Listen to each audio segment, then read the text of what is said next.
que asumimos que tienen una resistencia cero, aunque en realidad podría tenerse una pequeñísima resistencia. Para nuestros efectos, podríamos considerar que esa resistencia es cero. Realmente la resistencia que podemos encontrar en un cable es extremadamente baja y entonces podemos considerar una resistencia cero y por lo tanto a eso le llamamos conductores perfectos, es decir, que no presentan ninguna resistencia al paso de la corriente. Ahora bien, en un circuito vamos a considerar que la energía está acumulada o concentrada en los elementos. Entonces, si nosotros tenemos varios elementos en un circuito, como vimos en el caso de la clase anterior, que por ejemplo poníamos un circuito de esta forma, voy a pensar en uno así,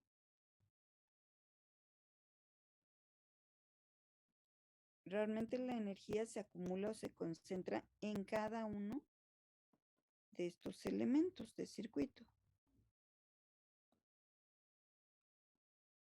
En los cables conductores, puesto que tienen resistencia cero, no se acumula energía, ni tampoco se acumula energía en las uniones de esos elementos. Entonces, únicamente va a estar concentrada en los elementos.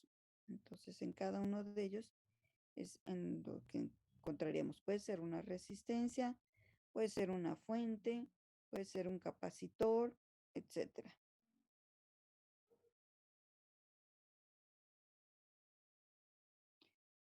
Vamos a primero a mencionar algunas definiciones que nos van a ser útiles para poder hacer el análisis de los circuitos. La primera definición es la del nodo. El nodo es la conexión de dos o más elementos. Entonces podríamos tener, por ejemplo, un nodo que une dos elementos. Es decir, en este caso aquí tenemos un elemento con sus dos terminales, otro elemento también con sus dos terminales, y estos están unidos entre sí en este elemento que estamos, perdón, en este nodo que estamos indicando. Ahí hablaríamos de la conexión de dos elementos, pero pudiéramos tener más elementos conectados. Por ejemplo, pudiésemos tener este primer elemento nuevamente unido con otro y con otro más, por ejemplo. Y ahí tendríamos la unión de tres elementos. Volvemos a que sería un nodo. Podríamos añadirle un cuarto elemento. Ya tendríamos cuatro elementos en el nodo y así sucesivamente. No hay un límite de nodos que podamos conectar, perdón, de elementos que podamos conectar en un nodo. Decimos siempre el nodo en general, nos vamos a referir a la conexión de dos o más elementos. Obviamente el hablar de un solo elemento no tiene ningún sentido porque no hay una conexión. Al decir que tenemos un solo elemento, en este punto no podríamos referirnos a un nodo porque no hay conexión con otra cosa. Entonces decimos, esto no es un nodo. La siguiente definición es la rama. La rama es un camino que contiene un elemento simple y que va a conectar un nodo con otro nodo cualquiera. Vamos a suponer que tenemos, decíamos, contiene un elemento que es simple, decimos, es decir, hay un solo elemento ahí, y entonces sus extremos de ese elemento podrían estar conectados a nodos. Entonces vamos a suponer que aquí tenemos algo de esta forma.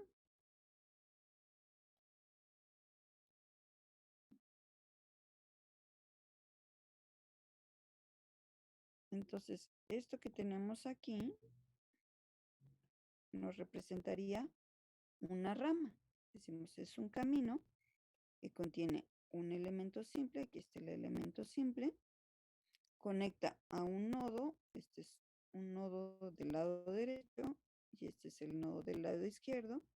Entonces, esa rama está haciendo una conexión de esos nodos, obviamente entre esos nodos se están conectando a través de este elemento. No hay una conexión directa de los nodos, sino que la rama es la que hace la conexión entre esos dos puntos o nodos, ¿no? De esta forma, obviamente, cualquiera de los otros elementos también podría ser una rama. Si, por ejemplo, aquí nuevamente tenemos la unión con otro elemento, entonces ahora esto vendría a ser otra rama y así sucesivamente.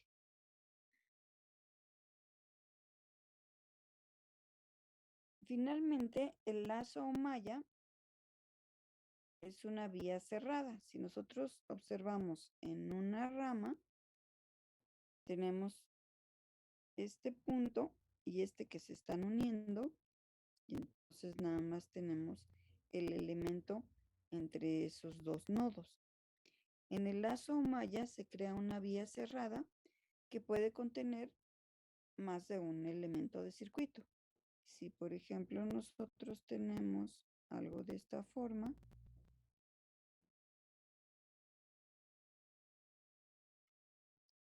cada una de estas, de los elementos, nos estaría formando una rama. Aquí podríamos hablar de un nodo que une los dos elementos de la izquierda y de la derecha.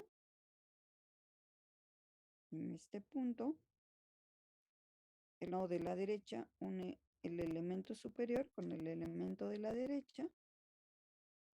El nodo de la izquierda une el elemento superior con el elemento de la izquierda. Entonces tendríamos tres ramas. Pero decimos, lazo o malla es una vía cerrada. Es decir, si nosotros iniciamos en este nodo, podemos ir recorriendo, llegamos a este nodo, pasamos por el siguiente elemento, llegamos al siguiente nodo, pasamos por el tercer elemento y llegamos nuevamente al nodo de inicio. Entonces estamos cerrando esa vía porque tomamos un punto de inicio y regresamos a ese mismo punto. Entonces esto es lo que conocemos con lazo o malla, que es una vía cerrada que va a contener elementos. ¿Cuántos elementos? Pues puede variar. Una malla puede tener 2, 3, 4, los que sean necesarios según el circuito.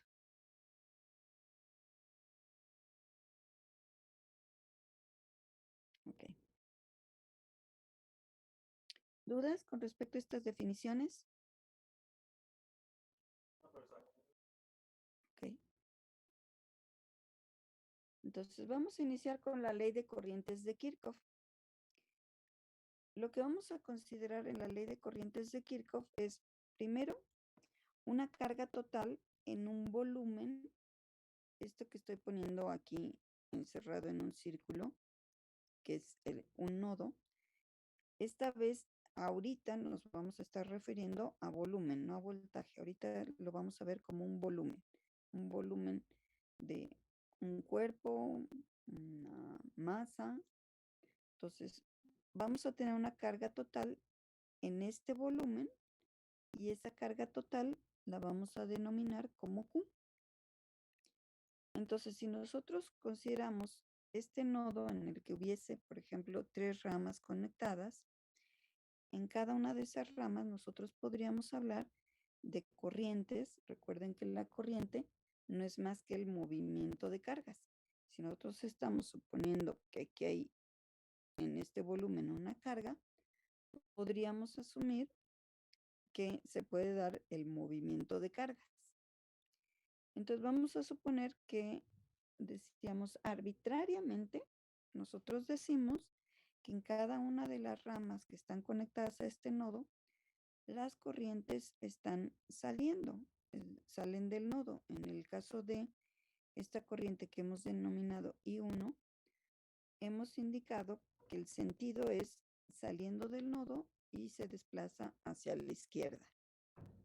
En el caso de I2, la corriente también sale del nodo y se desplaza hacia abajo sobre la rama correspondiente, y que la corriente I3 sale del nodo y se desplaza hacia la derecha en la rama correspondiente. Entonces podríamos decir que la corriente total que sale de este volumen es la suma de estas corrientes. Imagínense esto como si fuesen mangueras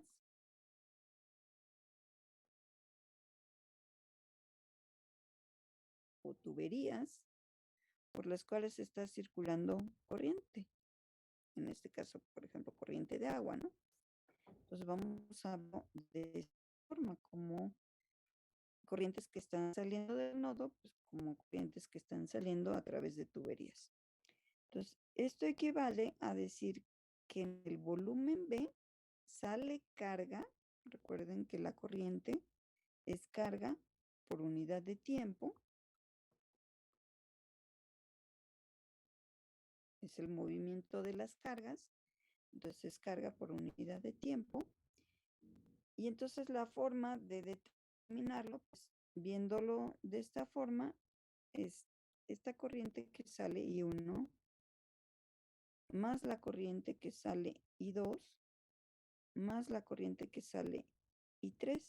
Entonces están sumando y toda esa carga es la que está saliendo, por lo tanto tenemos un total de I1 más I2 más I3 coulombs sobre segundo. Es decir, a esa velocidad sale la carga del volumen B. Por lo tanto, si nosotros consideramos la carga que tenemos aquí en este volumen Q, también podríamos decir que aumenta a razón de I1 más I2 más I3. Recuerden que como nosotros estamos hablando de movimiento de cargas, suponer que estamos refiriéndonos a las cargas negativas, vamos a pensar que el desplazamiento es de cargas negativas.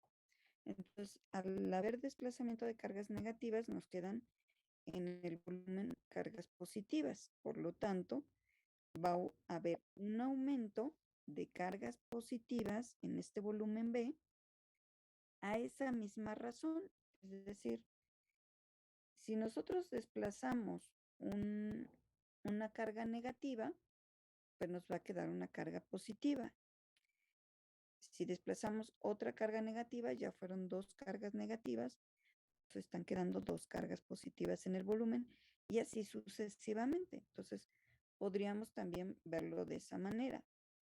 Por un lado, decimos que sale carga a razón de I1 más I2 más I3, pero también podríamos decir que la carga que se queda contenida en este volumen va a ir aumentando a razón de I1 más I2 más I3 coulombs sobre segundo. ¿Sí queda clara esta parte?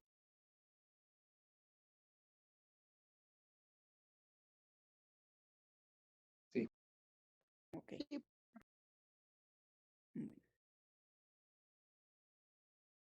Entonces, si ahora lo que nosotros hacemos es considerar ese volumen extremadamente pequeño, porque en realidad pues son la unión nada más de los conductores, vamos a pensar en la parte más infinitesimal de la unión de esos cables, decimos, estos cables están así unidos, y esta parte que es la más pequeñita, donde apenas están haciendo contacto los inicios de esos cables, pues entonces como ese volumen es infinitamente pequeño, en su interior no hay ningún elemento, no hay ningún dispositivo, de manera que lo único que tenemos es precisamente el nodo, es decir, la unión de esos cables conductores.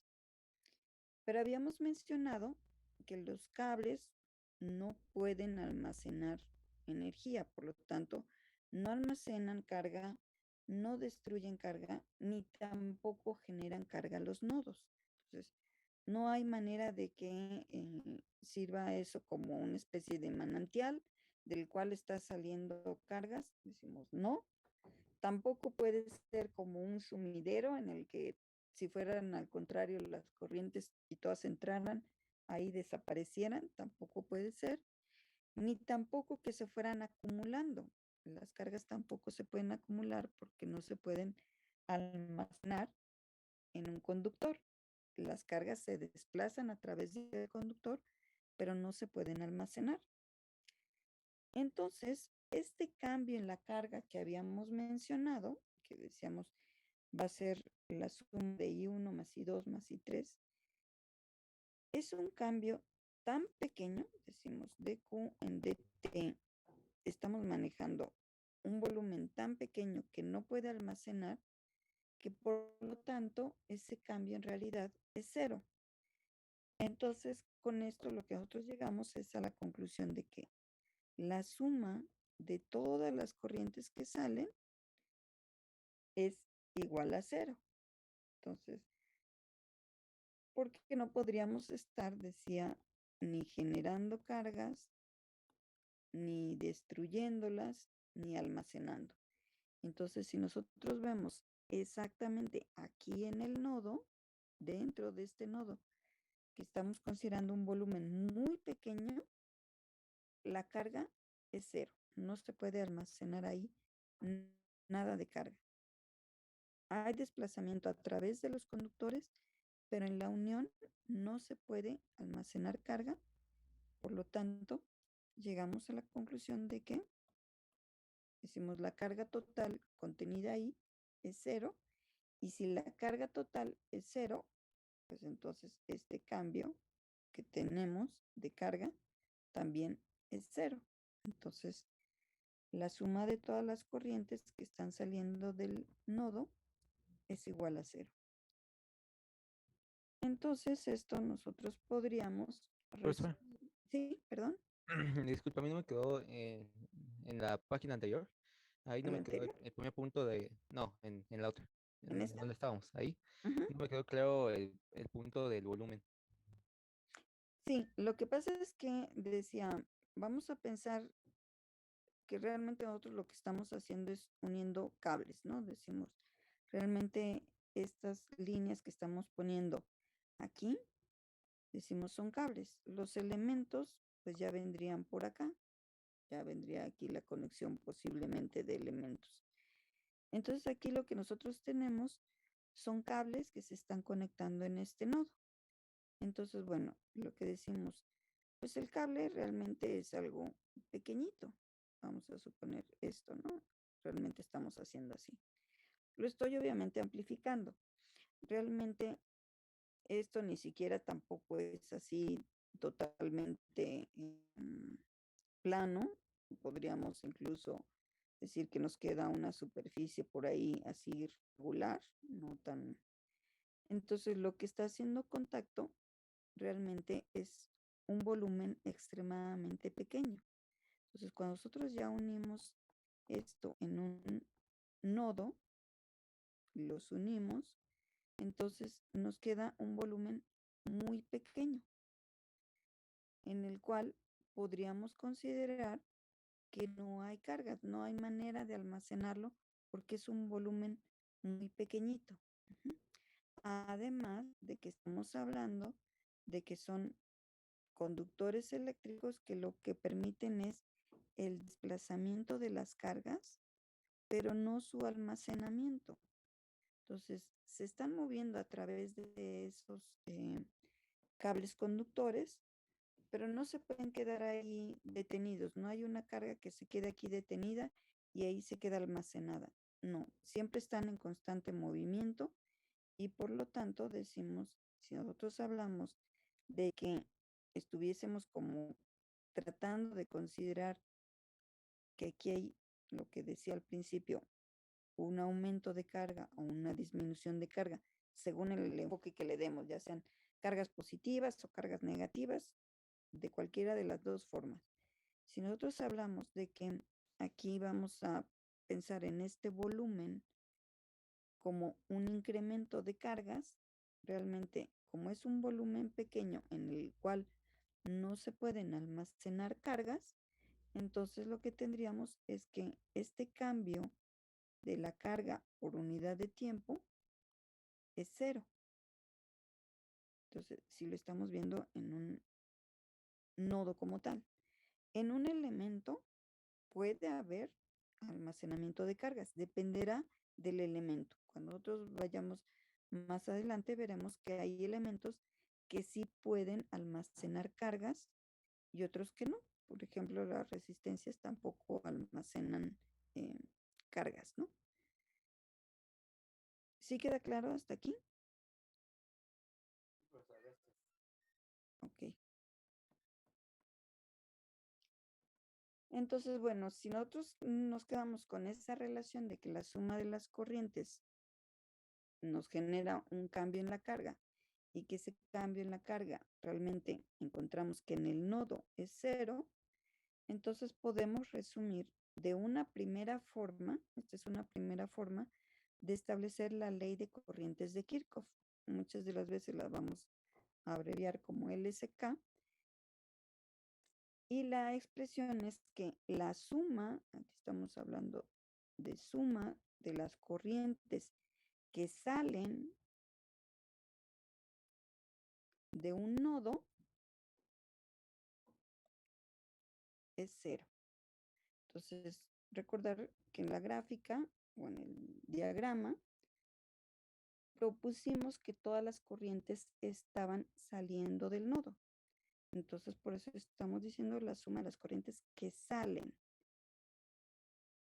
Estamos asumiendo que todas salen y cuando vemos el cambio en la carga, que es como si fuera una corriente total resultante, resulta, por la redundancia, que esa corriente es cero. Entonces, si nosotros lo expresáramos como una corriente I1 más I2 más I3 y dijéramos, esto es una corriente total, pues veríamos que esa corriente total en realidad es cero, porque esa corriente pues realmente la podemos expresar como el cambio en la carga por unidad de tiempo. Pero ese cambio en la carga por unidad de tiempo encontramos que era cero. Entonces, esta es la primera forma en la que podemos expresar la ley de corrientes de Kirchhoff.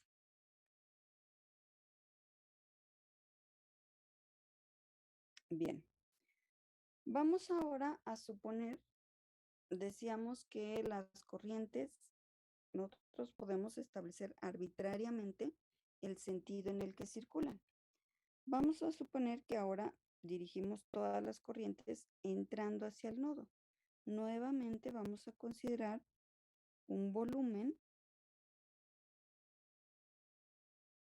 y que establecemos una corriente I1 que está entrando, pero ahora para diferenciarlo con respecto a la otra corriente que pusimos saliendo, le vamos a poner una corriente I1' para diferenciar que ahora es en el sentido opuesto, es decir, entrando hacia el nodo. Una corriente I2 también prima, que también está entrando en la rama vertical, y una corriente I3' en la corriente de la derecha, que también está entrando hacia el nodo. Entonces, nuevamente vamos a hacer la misma suposición. Este volumen es infinitamente pequeño. Como es infinitamente pequeño, decimos, no puede almacenar carga, por lo tanto, el cambio en la carga por unidad de tiempo es igual a cero. Si nosotros decíamos que el cambio en la carga en este volumen sería la suma de todas estas corrientes, pero ahora las vamos a ver con un signo negativo, porque recuerden lo que mencionamos con respecto a decir que en un elemento la corriente va en este sentido y en ese mismo circuito ahora decimos que la corriente va en sentido contrario, que manejamos un signo menos que nos indica ahora estoy considerando un sentido opuesto. Entonces ahora, en lugar de tener una corriente I1 positiva, pues la considero negativa. Voy a sumar con una corriente I2, pero que también resulta con un signo negativo, y una corriente I3' también con un signo negativo.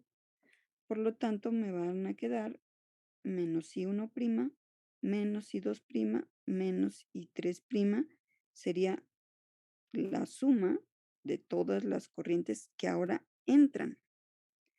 Pero dado que esa es la velocidad o la razón de cambio de la carga en este volumen B y que encontré que es cero, pues entonces esto lo igualamos a cero.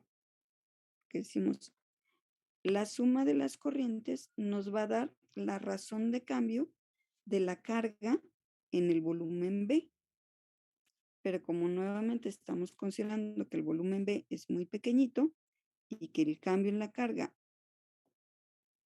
es cero, entonces podemos establecer esta igualdad.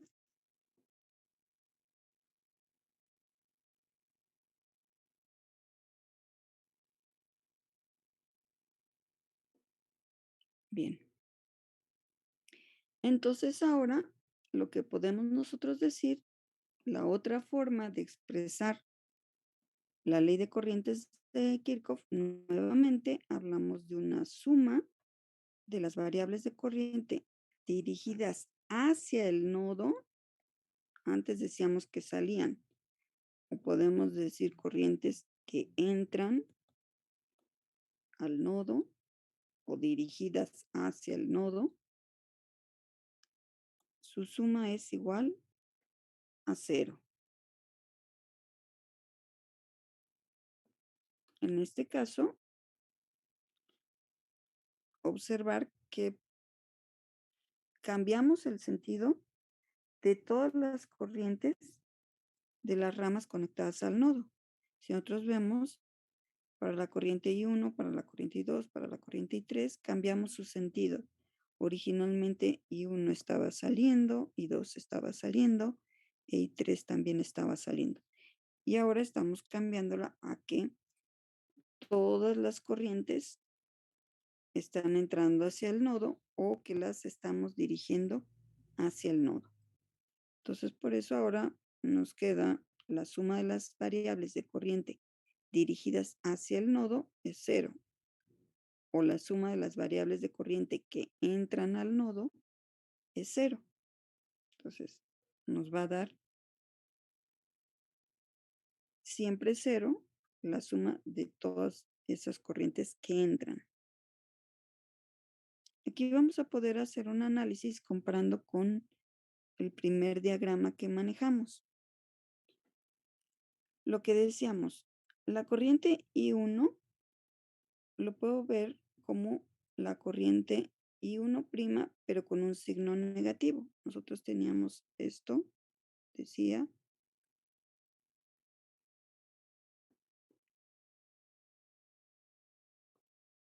en la primera figura. En la segunda figura, no, miento, perdón, lo puse al revés. Estaban saliendo.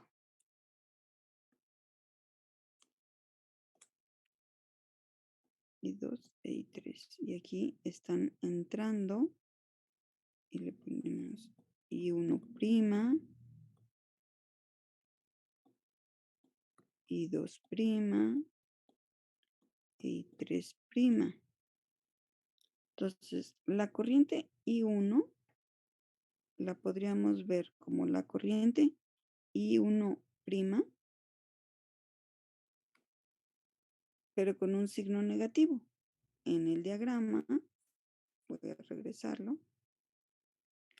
Aquí estamos poniendo I1', I2', e I3' que están entrando. en el... Voy a regresar rápidamente a esto, lo que decíamos. Aquí tengo esta corriente I. Si cambia el sentido, ahora va a ser menos I.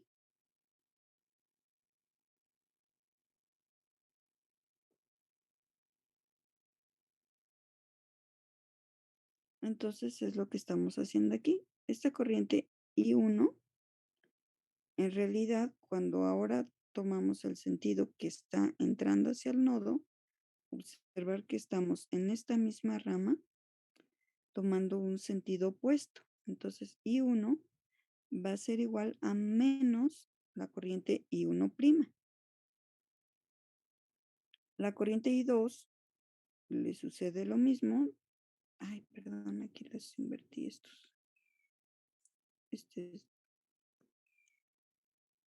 No, es que creo que estaban así, ¿no? Esta era la 2. Esta era la 3, si no mal recuerdo. Aquí está, ahora sí. Están concordando los subíndices. Entonces la corriente I2', que originalmente decíamos sale en esta rama, que es la vertical, ahora en un elemento vertical, en lugar de ir hacia abajo, decimos va hacia arriba la corriente, por lo tanto I2 va a ser menos la corriente I2'. Y finalmente la corriente I3 que salía, que iba de izquierda a derecha, en la segunda figura decimos que fluye de derecha a izquierda y le denominamos I3'. Entonces, la correspondencia es que I3 es igual a menos la corriente I3'. Entonces, si nosotros nos basamos en el primer análisis en el que tomamos estas corrientes que salían y decíamos, la corriente de todas las ramas del nodo es I1 más I2 más I3, la suma de todas las corrientes que salen.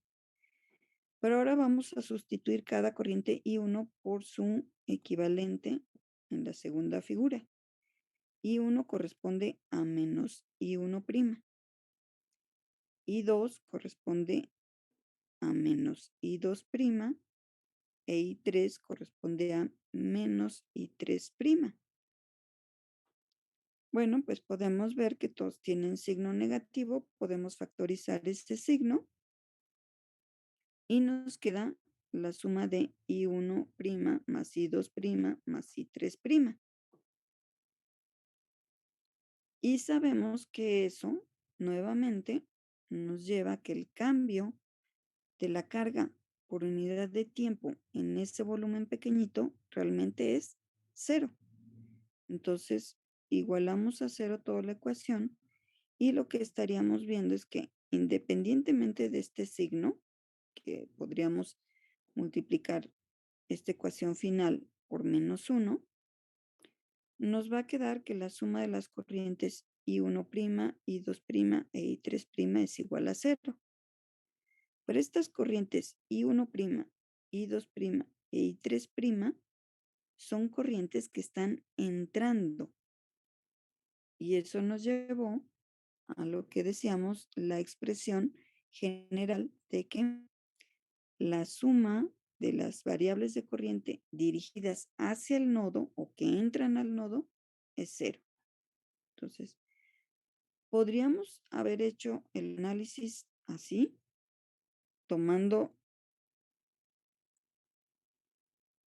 esto como modelo de inicio y decir, bueno, pero ahora estoy cambiando los sentidos, entonces ahora a qué corresponde I1, I2 e I3, y finalmente vamos a llegar a lo mismo, que cuando lo hicimos, partiendo de esta figura y diciendo, bueno, pues hacemos el análisis simplemente considerando las corrientes y viendo que el volumen es extremadamente pequeño y que no puede haber almacenamiento de carga ahí, por lo tanto, el cambio en la carga por unidad de tiempo es 0. Profesor, ¿Sí? entonces aquí vamos a usar la convención que nos dio de las corrientes, ¿verdad? Que sigan según la flecha hacia donde apunte. En el segundo dibujito que tiene, entonces, y uno sería positiva y tres sería negativa, si es que lo que quisiéramos ver, o todos con el ¿En mismo cuál? ¿En círculo. cuál? A ver, otra vez me lo repites. Ok. En el segundo dibujito que tenemos abajo en esta, Aquí. ajá, ese. Ajá. Usando la convención que nos dijo sobre las corrientes, en este caso, I1' sería positiva y 3' sería negativa. Si lo tomamos así, podemos manejarlo de esa forma, y 1', y 2', y 3', si esta es nuestra convención. O sea, en realidad, esto se trata de puras convenciones. Nosotros podríamos decir, aquí yo digo que es positivo y no va a pasar nada. Es que Lo importante es efectivamente llegar a una convención que todos manejemos.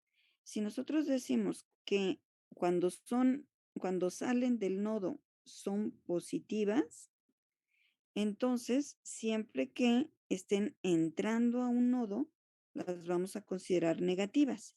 Y de aquí que nos esté saliendo este signo. Aunque aquí nos esté dando I1', I2', I3', en realidad tenemos un signo menos con respecto al primer dibujo. sí, a ¿Sí lo me que iba explico? hoy es, hablando ahorita de esto de la convención, si todos Ajá. están entrando y todos son negativos, en ese caso, ¿cómo podríamos nosotros cancelarlo para que nos diga cero? Si todas las convergencias son negativas, la suma de todos los negativos no nos va a dar cero, ¿sí? Ah, bueno, es que ese es un detalle que en realidad lo que les decía, esto es totalmente arbitrario. Nosotros podemos poner todas las corrientes que salen o todas las corrientes que entran. Sí, efectivamente uno pensaría, bueno, si todas me dan valores positivos, pues no puede ser que la suma me dé cero. Si aquí me dan 4 amperes y 2 amperes y 1 amper, por ejemplo, eso pues nunca va a ser igual a cero. Pero realmente lo que vamos a ver es que a la hora de resolver los circuitos, forzosamente, por lo menos una de esas corrientes nos tendría que dar un valor negativo, ¿sí? Entonces, Sí, bueno, ahorita vamos a ver que efectivamente eso es lo que le va a pasar. Estos números ni siquiera coincidirían, pero bueno, ahorita vamos a ver esto precisamente. Cuando apliquemos ya con números, vamos a ver que efectivamente alguna de ellas, si nosotros proponemos que todas salen, alguna de ellas, por lo menos, nos va a salir con un valor negativo. Recuerden lo que les vimos en la clase anterior, ¿no? Decíamos en esta parte. Yo puedo proponer una corriente así, en este sentido, como está en esta figura, cuando en realidad en mi circuito no está circulando en ese sentido. Si yo propongo que la corriente va así, cuando yo mida la corriente y resulta que iba en sentido contrario, realmente este valor me va a salir con un signo negativo. Tal vez vaya a pensar que me da 1 amper, pero me va a dar con un signo negativo. Lo único que me indica eso es que en realidad el sentido que yo le puse es opuesto al sentido real, al cómo realmente están circulando las cargas a través de ese elemento. Y dijimos, no es necesario corregirlo, no hay de que, ay, es que me equivoqué y ahora lo tengo que cambiar. No, déjenlo así, simplemente lo que estamos diciendo. Es una corriente que circula en este sentido, pero que tiene este valor, un valor negativo. Si nosotros propusimos lo que decía esto, observa que si ahora decimos esta corriente va así y la vuelvo a medir, y como aquí me daba menos 1 amper y aquí me dice, te va a dar menos la corriente I, entonces va a ser menos 1 amper. Esto va a ser igual a 1 amper, y con esto lo que estaría viendo que efectivamente la corriente en este elemento circula de derecha a izquierda y tiene una magnitud de 1 amper. Entonces, cuando nosotros establecemos para la ecuación, para la ley de corrientes de Kirchhoff, podemos proponer que todas las corrientes salen de un nodo y que lo que vamos a obtener ya cuando midamos estas corrientes es que alguna de ellas va a tener un signo negativo. Voy a pensar que, por ejemplo, I2 sale con un valor negativo. I1 tienen valores positivos y entonces, pues, lo obvio va a ser es que la suma de I1 e I3 sea igual al valor de I2 para que ya todo se cancele y nos dé cero. Entonces, pero nosotros lo que vamos a decir es, voy a considerar positivo en el sentido de cómo sale, cómo manejamos la corriente. Si decimos que salen las corrientes, vamos a considerar que eso es positivo. Si nosotros decimos que entran, vamos a considerar que es negativo. Esto va a ser una mera convención. Es decir, si en un nodo una corriente está entrando, la voy a considerar negativa. Si está saliendo, le voy a considerar un signo positivo. Ya cuando resuelva todo el circuito, voy a ver que probablemente sus valores, algunos me den negativos, algunos positivos. ¿Sí queda claro ya así? Sí, Ok, ahorita vamos a ver un ejemplo y lo vamos a comprobar. Entonces vamos a ver que precisamente esto decimos es, se usa mucho esto de, por ejemplo, poner todas las corrientes que entran o todas las corrientes que salen, precisamente para no tener que estar analizando en un circuito. A ver, en esta rama va de izquierda a derecha o de derecha a izquierda, de arriba hacia abajo, de abajo hacia arriba. Para no conflictuarnos con eso, lo que podemos hacer es establecer, por ejemplo, para un nodo, todas las corrientes salen o todas las corrientes entran y ya no nos preocupamos por sentidos de cómo van.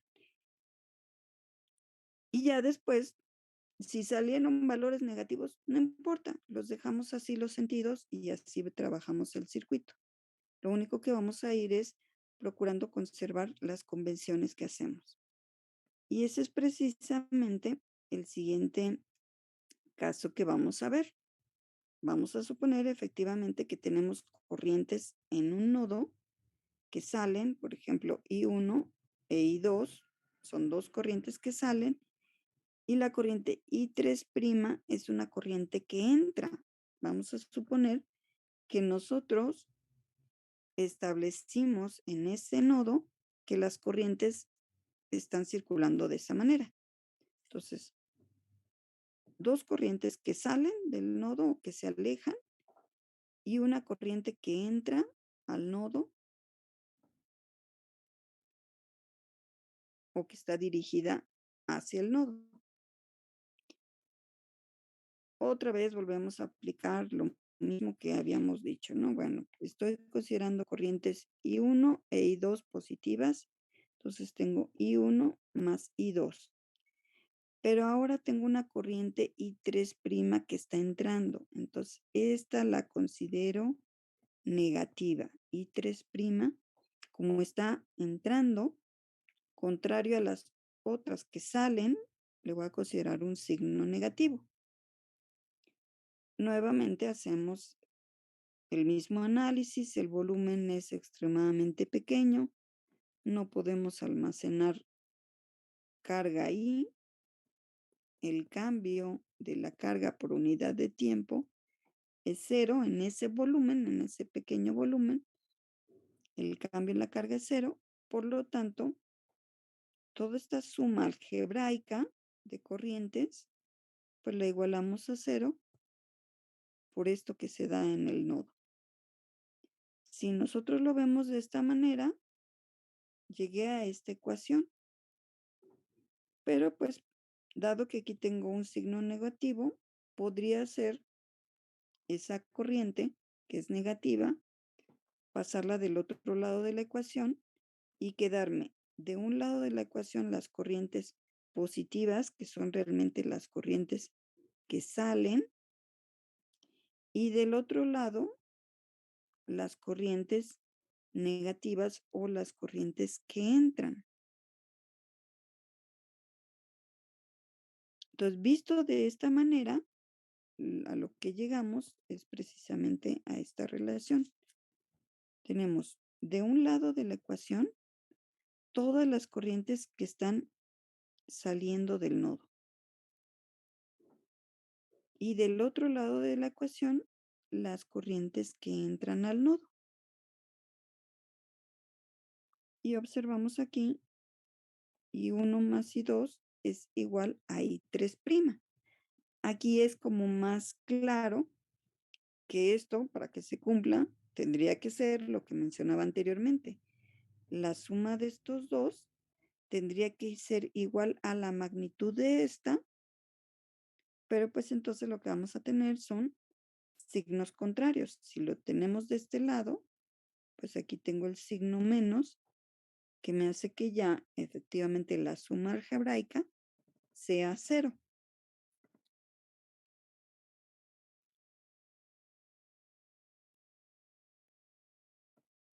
Entonces, bueno, la forma en que nosotros ya esto que analizamos en el diagrama,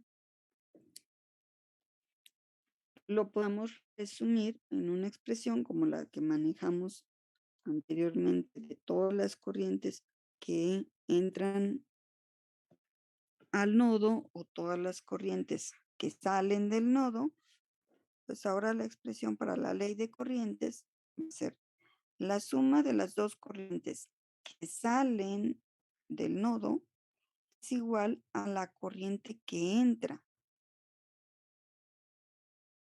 En este caso, porque estamos manejando tres corrientes y establecimos dos corrientes que salen y una que entra. Pero en general, pues podríamos manejarlo con el número de corrientes que se tengan, ¿no? La otra forma sería la suma de las corrientes en un sentido, y aquí ya no digo cuáles son positivas y cuáles son negativas, sino simplemente la suma de las corrientes en un sentido menos aquella que se toma en sentido opuesto es igual a 0. Este último enunciado realmente nos estamos refiriendo a esta expresión. Observen, la suma de las corrientes en un sentido menos, perdón,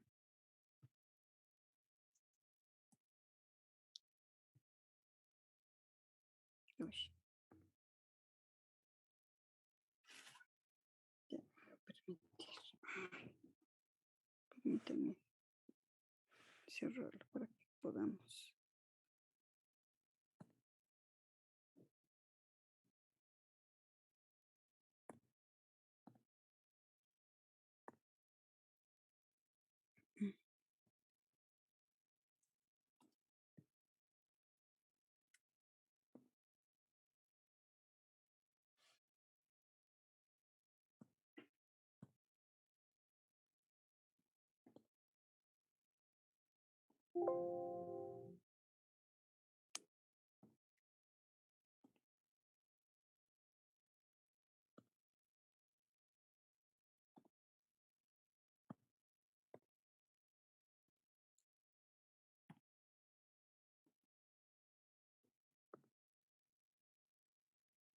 Ujú, sí, ya me pasé. Aquí, ¿no? Lo que decía, la suma de las corrientes en un sentido. Ojo, este sentido nos estamos refiriendo a que es el sentido en el que salen, porque aquí podría decir, es que un sentido va de derecha a izquierda y el otro va de arriba hacia abajo, pero nos estamos refiriendo a sentido respecto del nodo. Entonces, estas dos corrientes I1 y I2 van en el mismo sentido porque están saliendo del nodo, menos la corriente o las corrientes que van en sentido opuesto, tomada en sentido opuesto. Entonces, en un sentido menos aquella que se toma en sentido opuesto, pues su suma es siempre igual a 0. Decimos, esta expresión de aquí es la de la segunda forma, la suma de las corrientes que salen del nodo. La suma de las corrientes que salen del nodo es igual a la suma de las corrientes que entran al nodo. Entonces lo podemos expresar de las dos formas. Decimos, todas las corrientes en un mismo lado de la ecuación e igualando a 0, o igualar las sumas de las corrientes que salen del nodo con la suma de las corrientes que entran al nodo. Entonces, de las dos formas es lo mismo, son formas nada más diferentes de expresarlo, pero nos llevan exactamente a lo mismo. Ok. Entonces vamos a...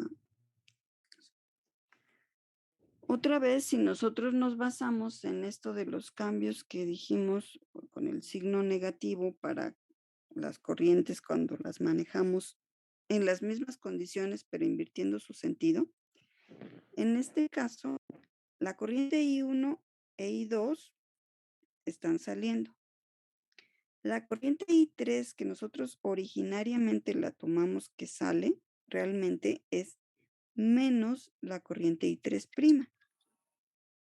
Si nosotros partimos de la forma general en la que pensamos que todas las corrientes del nodo salen, teníamos que I1 más I2 más I3 era igual a 0, ¿no?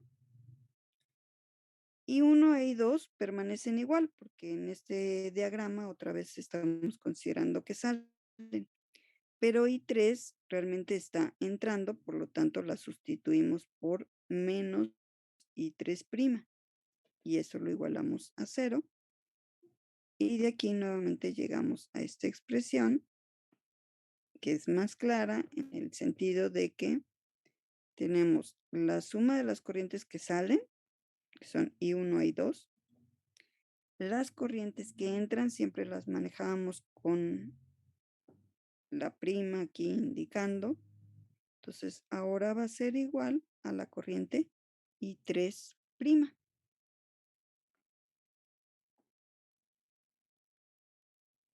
Entonces, digamos, podemos partir de la forma general inicial que teníamos de que todas salen del nodo y después hacer los cambios en aquellas corrientes que realmente estamos diciendo que entran. O desde el inicio en nuestro diagrama podemos poner corrientes que entran, corrientes que salen, pero siempre con esa convención. Si salen, son positivas, si entran, son negativas, al menos en su variable. La variable la vamos a considerar así. Ya los resultados que nos den después, eso ya es otro boleto.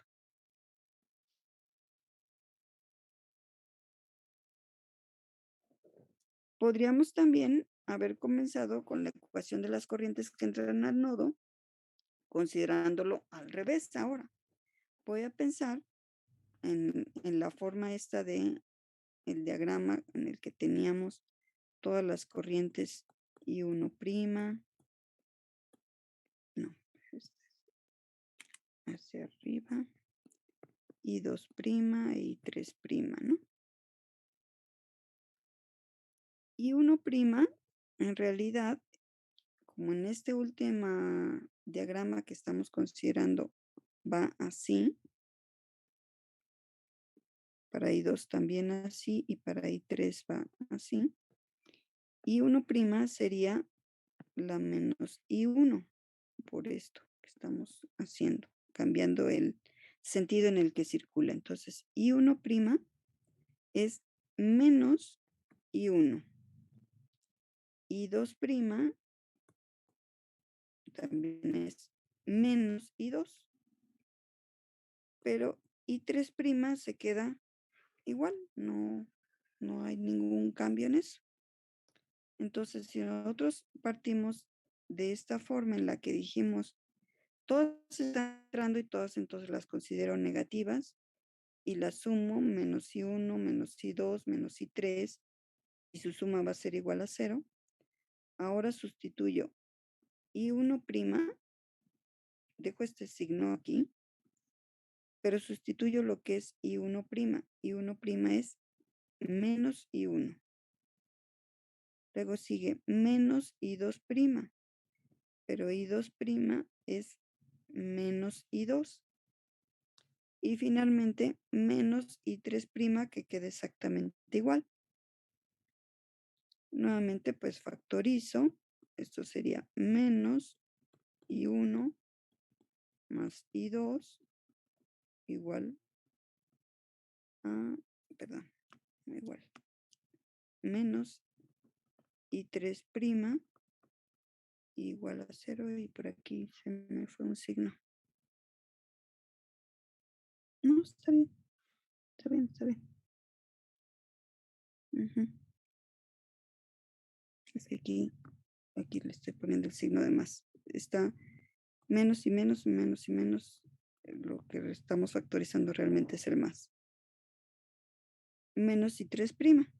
Y después, pues ya lo paso del otro lado de la ecuación y me queda I3', que es la que está entrando, igual a la suma de las corrientes que salen, que es I1 e I2.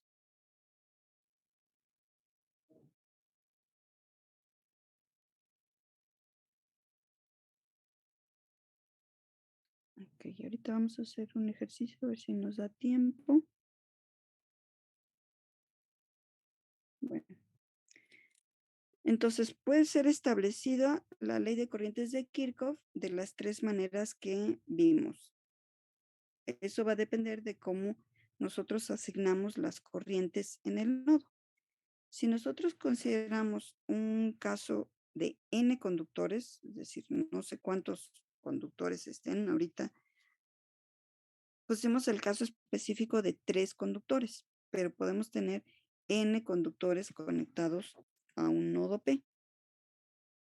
Si es eso, la primera forma que nosotros podemos considerar es que las n corrientes son dirigidas alejándose del nodo P.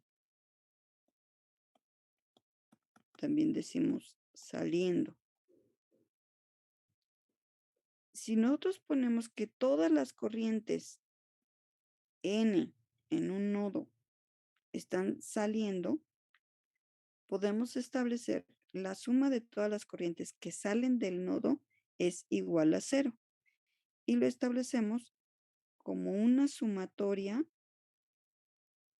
de las corrientes I con subíndice J, donde J va desde 1 hasta N. Esto está suponiendo tal vez un diagrama así.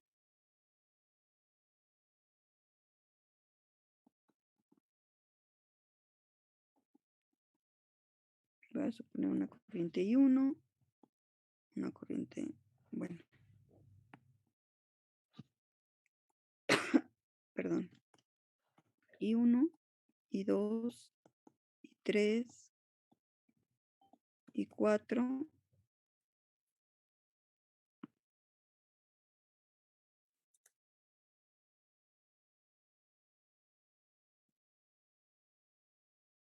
hasta una corriente IN. No sé cuántas sean, no sé cuántas ramas más hay aquí de la rama 4 hasta la rama N, ¿no? Entonces lo que estamos diciendo es la suma de todas las corrientes, todas están saliendo, I1, I2, I3, I4, y así sucesivamente hasta el subíndice N, todas salen y su suma es igual a 0. Y decimos, lo resumimos con una sumatoria expresada de esa manera. Estamos generalizando entonces para n corrientes, las n corrientes que haya en un nodo en el cual tenemos n ramas conectadas.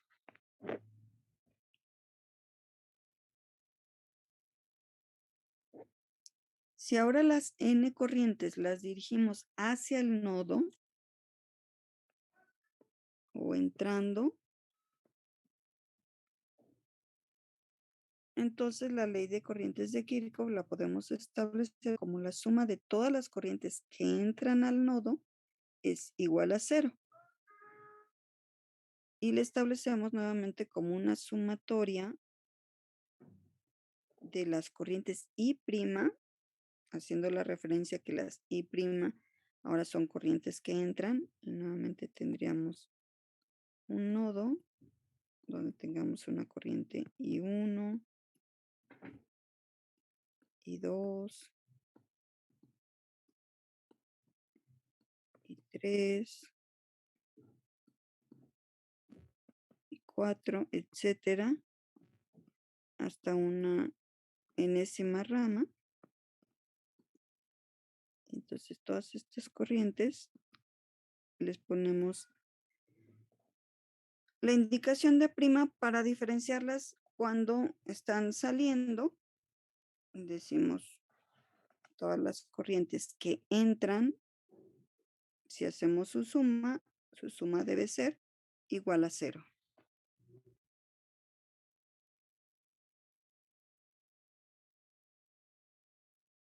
Entonces, ¿cuántas tengamos? 2, 3, 4, 20, las que sean, las N corrientes, todas las dirigimos hacia el nodo o entrando al nodo, su suma va a ser igual a 0.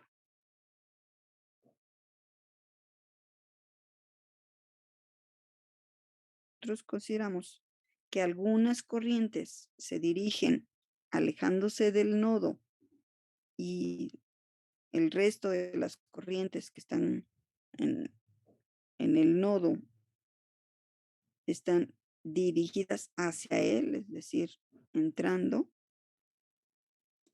Entonces la ley de corrientes va a poder ser establecida como la suma de todas las corrientes que salen del nodo es igual a la suma de todas las corrientes que entran al nodo. Aquí por simplicidad, pues se pone que los subíndices fuesen como que los primeros K índices, o perdón, K subíndices sean de corrientes que salen del nodo y los N-K subíndices están entrando al nodo, pero podrían ser revueltos, ¿no? O sea, no. Aquí para ser congruentes con esto sería, por ejemplo, una corriente I1, una corriente I2, por ejemplo. Voy a poner aquí unos puntos suspensivos porque no sé cuánto es el subíndice K. Entonces en esta rama ya va la corriente IK que están saliendo y luego empiezan las corrientes que entran. El primer subíndice sería el K más 1. ¿Hasta dónde? Pues hasta la corriente IN, que serían denotadas con la prima. Pero decía, voy a poner aquí un ejemplo con algunos, vamos a suponer que tuviésemos así 5. Podría yo tener esto, la corriente I1, perdón, bueno, sí, voy a poner una corriente I1 que entra, una corriente I2 que sale, una corriente I3 que también sale, una corriente I4 que entra y una corriente I5 que tal vez entra también. O bueno, le voy a poner que sale.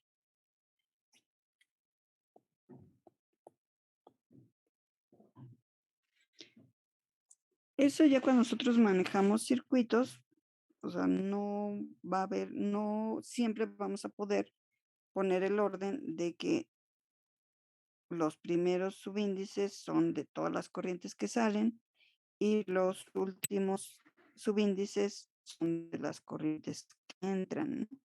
Podría estar dado el circuito, pues así revuelto, una primera corriente I1 que entra, la corriente I2 sale y así estar mezcladas, etcétera. Lo importante es que nosotros podamos clasificarlos, es decir, bueno, ¿cuáles son las corrientes que salen? En este caso, pues consideraría la corriente I2, la corriente I3 y la corriente I5, son las corrientes que salen, y las corrientes I1', I4', son las que entran, y son las que entonces clasificaré en cada una de las sumatorias.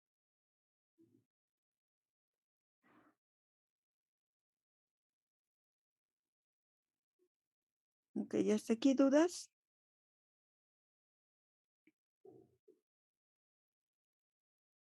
Personas como duda conceptual. Si en un ejercicio o un examen tenemos que sumar las corrientes, ¿podemos utilizar nuestra convención siempre y cuando se lo digamos cómo estamos usando? Sí, o sea, ustedes pueden poner en un circuito el sentido como quieran, ¿no? Así, por ejemplo, este diagrama que puse, ese nodo. Alguien a lo mejor dice que esta corriente I1 está saliendo. Decimos, bueno, lo importante es que siempre se tome la convención. Corrientes que salen las consideramos positivas, corrientes que entran las consideramos negativas. Incluso después podrían ya omitir manejar esto de las primas y decir nada más, le pongo lo que es el subíndice para identificar la rama en la cual me estoy refiriendo a la corriente. Ya a lo mejor ya no manejar la prima, pero lo importante es que identifiquemos cuáles entran y cuáles salen. Aquí para hacer como más énfasis y que sea más claro, ponemos las corrientes que salen y las manejamos sin la prima y aquí las corrientes que entran poniéndoles prima a todas las corrientes. Pero en realidad, después, ya cuando hagan sus análisis de circuitos, ya no vamos a utilizar eso, pero sí, lo que es importante, sí es identificar que tenemos que hacer una suma separada de las que salen, es decir, las que van en un sentido, y la suma de las que van en el sentido opuesto, en este caso, que entran al nodo.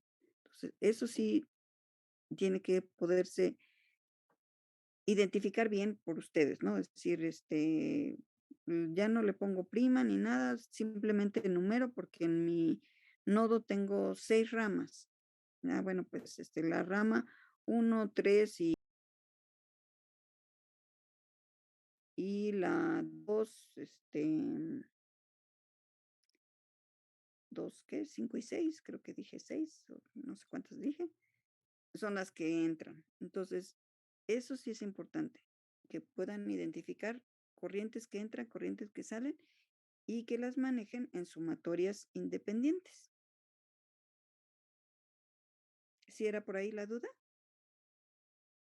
Sí, pero sabes que sinceramente se me hace mucho rollo poner, bueno, poner la prima o no. Ah, ajá. Para mí para mí sería mucho más sencillo nada más decir, ok, esta es la corriente y apunta a tal lado. Sí, Y ahí. nada más ahorita lo que estamos haciendo para comparar las 3 formas que decimos. Yo puedo establecer en un nodo todas las corrientes salen o puedo establecer todas las corrientes entran o puedo poner una combinación. Y para poder manejar, o sea, ver que efectivamente llegamos a lo mismo, por eso estamos manejando esto de la prima, para decir, bueno, esta yo originalmente, cuando va saliendo, la considero sin la prima, cuando va entrando, la considero con la prima. Entonces, para hacer esas analogías entre las 3 formas. Pero sí, efectivamente, ya cuando utilicen los circuitos, ya no es necesario utilizar lo de la prima. Ok, profesor, gracias. Ok, ¿alguna otra duda?